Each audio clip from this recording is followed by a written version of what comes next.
The Black Man's Guide to Understanding the Black Woman by Shahrazad Ali. Chapter 8. Money. How she spends, earns, and feels about it. As a rule, the black woman cannot be fully trusted in money matters between she and the black man. Somehow she equates the amount of money a black man makes or spends on her with how much he loves her. If he takes her out, she expects, from her fairy tale roots, for him to lay out the red carpet. She expects to be entertained in the most opulent fashion, ride in the most exclusive vehicle, and be dressed to a hilt.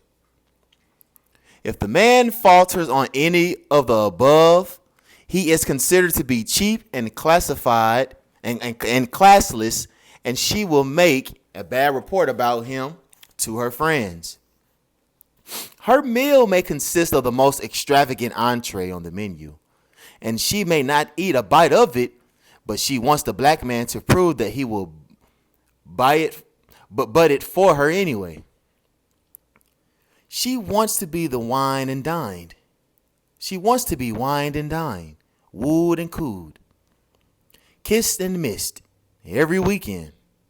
She has so convinced the black man that money is what impresses her most that sometimes he too begins to believe that with money he can get her to do anything. So near the end of one of her expensive evenings out, she made to drop a little hint to her date that she has no intentions of bedding down with him for the night just because he took her out to dinner and spent a huge amount of money on her. If he protests, she becomes indignant and claims that she doesn't understand why he feels like that. If the black woman is married, it is an old adage among black women to advise each other to put something on the side or away for yourself, because you never know what's going to happen. This is an old program recommending that the black woman steal a little money and a little time, a little at a time, and put it up for a rainy day. The rainy day is considered to be the day when the black man runs out of her and leaves her broke and alone. Going into a marital or a live-in relationship that requires financial disclosure is therefore not a welcome commitment to the black woman because she believes she must maintain some financial security of her own. She hides a little money away, but of course, it requires her to lie, steal, and cheat. She may have to skim off the grocery money, the charge accounts, or the utility bills, but she sneaks a few dollars here and there until she has a nice little nest egg. Generally not enough to do anything big, but enough to perhaps do something special for herself. She repeats this process several times during the relationship and then launches into another line process to explain where she got the newly purchased item from, or to hide it away completely, wearing it or using it only when the man is not present. If she is working, she does not like the black man to know exactly how much she actually nets. She can't let him count my money, so she slides around the topic whenever it comes up or hides her pay stubs. She considers money as a private matter, not to be an overly discussed or shared. As long as she pays her part of the bills, or wherever the arrangement, she believes he should mind his own business. Disclosure will prevent her from manipulating the budget.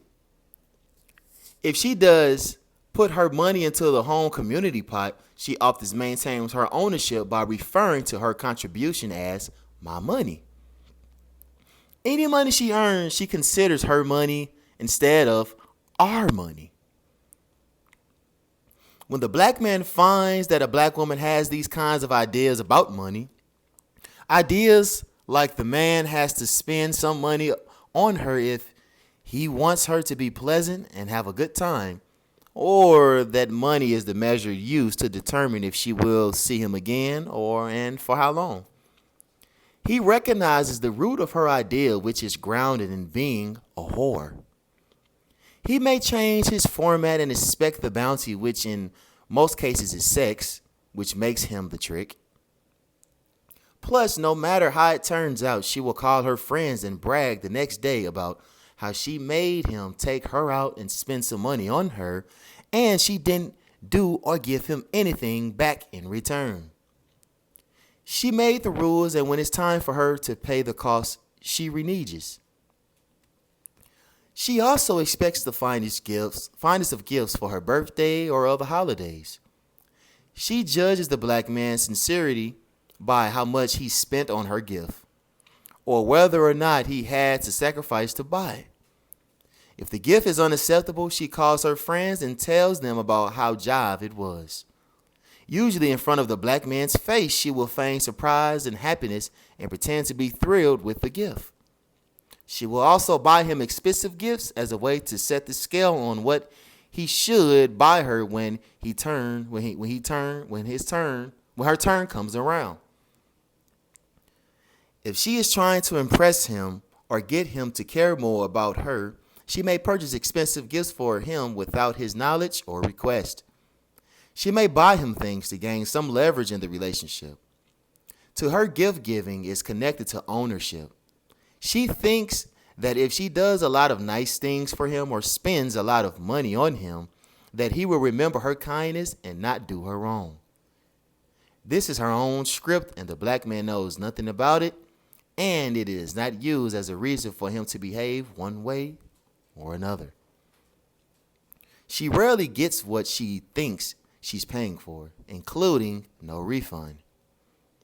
If the black man should have occasions to ask the black woman, even his wife, for money, she will agree to make him a loan, and woe to the black man who does not pay the black woman back her money. She will nag and nag, keep sore, and count on of what he owes her until he pays her back.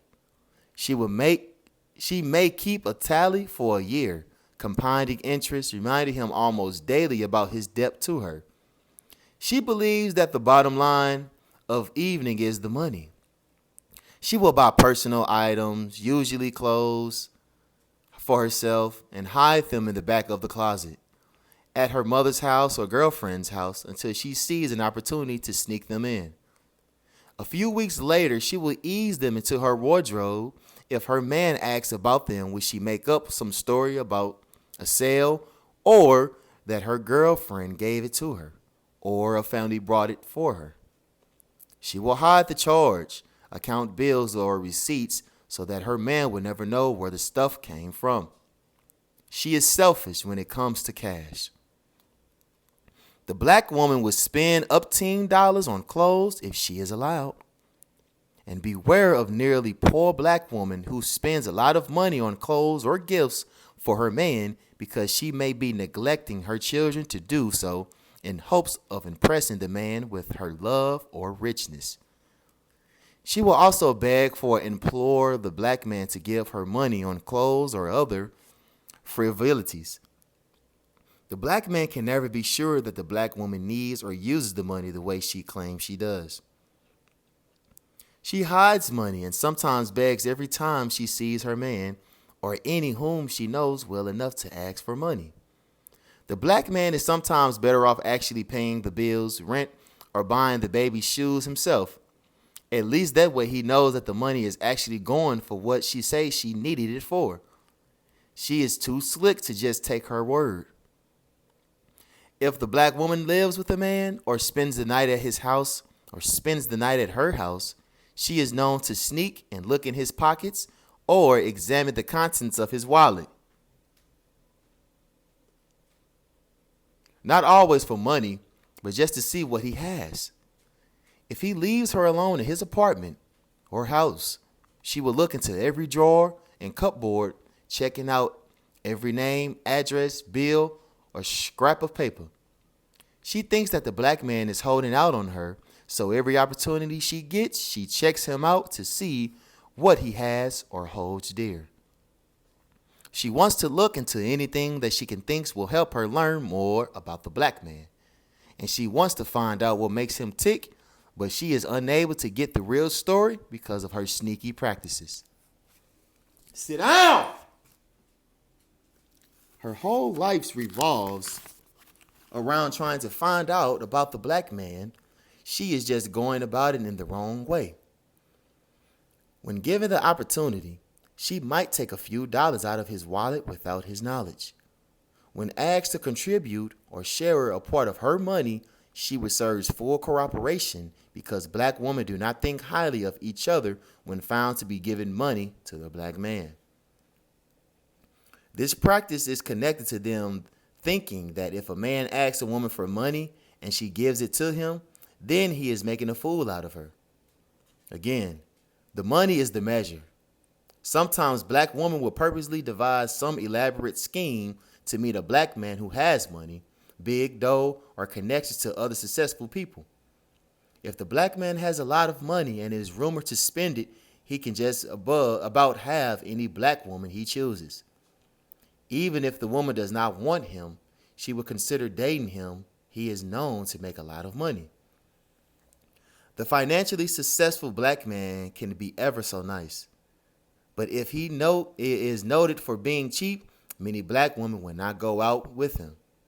These black men who make or have what it is considered big bucks have to be especially careful of the sincerity of the black woman he is dating. Because if he is not, he is a prime candidate to be ripped off, maybe not viciously, but ripped off just the same. Many times black men would like to give the black woman money for what she says she wants, but his other experiences have usually shown him that if he does so, she will start acting like a fool and try to take unfair advantage of him. This knowledge prevents him from sometimes sharing in the way he would like to. On the other side, if she lives with him, she will try to keep up with his money as much as possible. She checks his receipts, his credit card record of expenditures, his glove compartment, his desk calendar at work, and peeps in any other place that she thinks might reveal what he is spending his money on.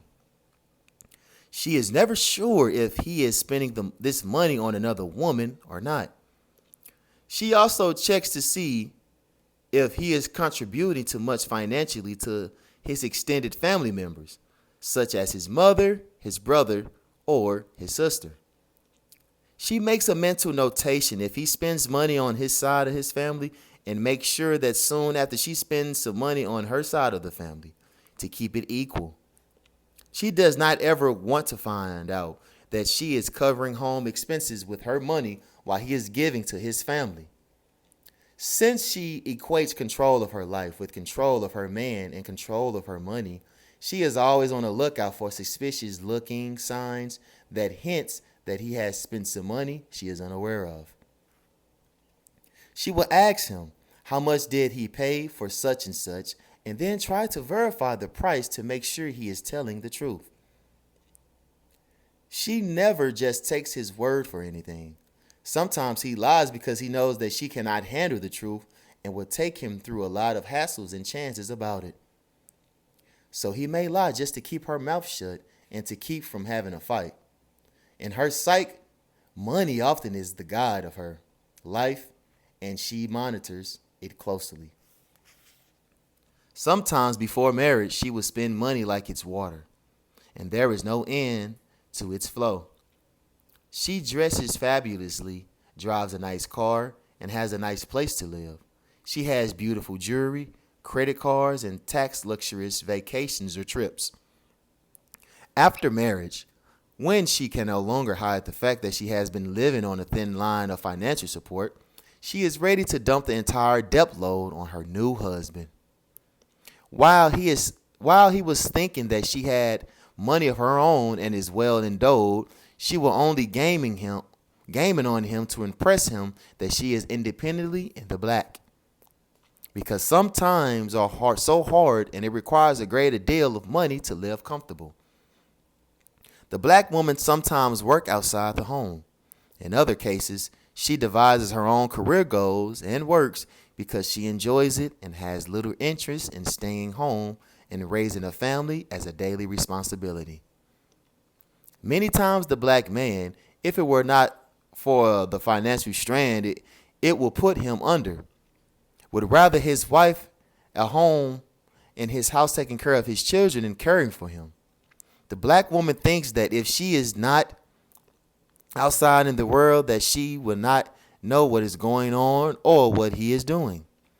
Sitting at home in the house is not appealing to her because it keeps her out of the limelight, and she has no totally rely on his reports about what's going on in the business and social world. Plus, she wants to have fine clothes and a lot of extras that the black man's salary usually cannot cover. She wants what everyone else has, and since these things cost money, she's willing to work overtime, beg, borrow, steal, or trade her body for money and what money buys. Many of her wants are superficial and have no real value when it comes to being a good wife and mother. Gratefully, there is an arising a few black women who realize that a few dollars, or a lot of dollars, have a little value when compared to certain happiness. Of course, there is another group who insist on paying for dinner or the movie so they can execute what they think is their equality. They also do this to have more control of their outing. If she is one of these types, the proper actions for her to take is to place the money in the black man's hand so that he can pay the tabs personally. He must still stay in charge even if they are whining and dining on her money. Money is not the measure of who has the most power in a relationship. The power is distributed according to gender. Due to the black woman not being able to get along with the black man, there are multi-million single-parent households today. They are run and operated by black women with children. Unfortunately, many of these women believe that they are getting along better without a man living with them. They are dead wrong. It is not an easy job to haul groceries alone, pump gas, move furniture, handle all her business affairs alone, foot the bill for every item or activity in the house, watch television alone, pass up concerts or affairs because she has no date, defend herself and her house alone, attend PTA meetings alone, travel in the car at night alone, or handle emergency repairs alone. Although she won't admit it, there are many times during her day and night that she longs to be with a man and to have one with her to take care of things. But she weighs that idea against what she thinks she has to go through about her money, time, and actions. She still concludes that she would rather not have the hassle. She thinks she has more peace without one. She is sad and she is lonely, and she needs a man to complete her world. Her big independent front is all a sham.